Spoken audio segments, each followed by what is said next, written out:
Every now and again when we're opening a pipe, something's gonna go wrong. Now, in this particular circumstance, I was trying to get the Cleanout lid right off of that Cleanout, and the top just broke right off. I'm sure some of you have been in that position before, and you might not know, how do you get that broken lid off? Let me go ahead and show you the tools that you need, how to do it.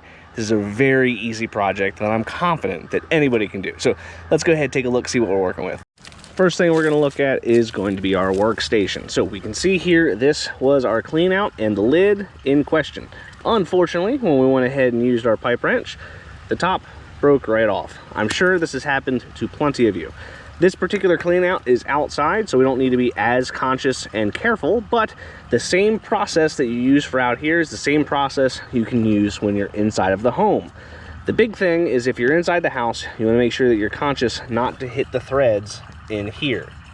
So what do we need to get this job done? First, we're going to need our pipe wrench.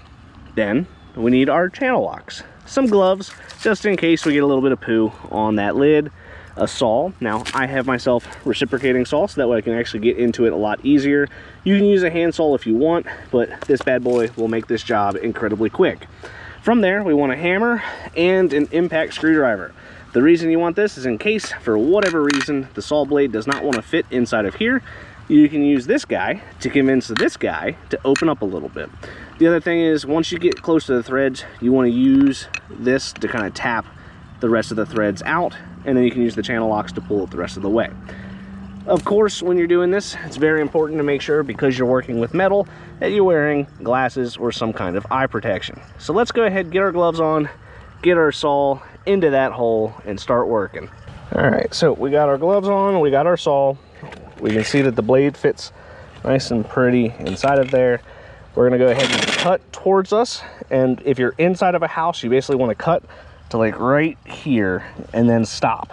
And then you're gonna wanna make a V shape. So we're gonna cut this way, and we're gonna remove this part, which will make it to where we can get the rest of it out super easy. So let's go ahead and start cutting.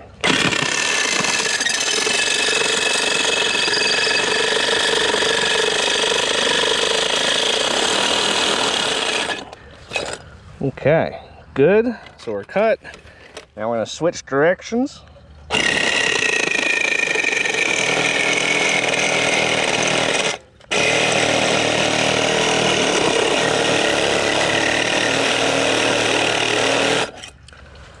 Okay, now that we have ourselves a nice clean cut, what we're gonna do is we're gonna grab our channel locks. We'll pull this all the way up. We'll reach on in there just like so, and peel this bad boy right on out. Now, we can see here that the rest of it cracked off. So what do? That's why we brought our screwdriver. So we're gonna take our handy dandy screwdriver, give it a couple taps, and this will help us get this the rest of the way out. Okay, so we're gonna tap it a few more times. Really see if we can separate out the threads from the cast iron. Beautiful. So you see here how it's kind of shifted a little bit. So now we should be able to pull this and unscrew. Nope, she's still stuck. Not the end of the world. So what we'll do is we'll get this section to come on out. So we got our finger in here just so we don't lose it. You don't want to lose any pieces of metal inside of the pipe. So we have our first part out. Now the rest of it's super easy. So we're gonna go ahead, take this, we're gonna pry up just like so. You see I'm just using my body weight. The rest of it just pops right on out. And we can see the threads are still in good shape. From there, we just take our nice new lid and we just thread it right on just like so. Now we've taken our busted old brass cap, replaced it with a new brass cap, and it didn't take us much time at all. If you're doing this inside, very, very important to make sure that you also wrap this lid with Teflon tape and pipe dope so that we can get a nice good seal between these threads and these threads, especially if it's super old. If necessary, sometimes you have to replace this section of pipe so we can get a nice solid seal.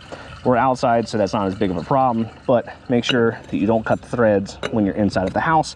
Otherwise, you're gonna get poo water leaking all over your basement.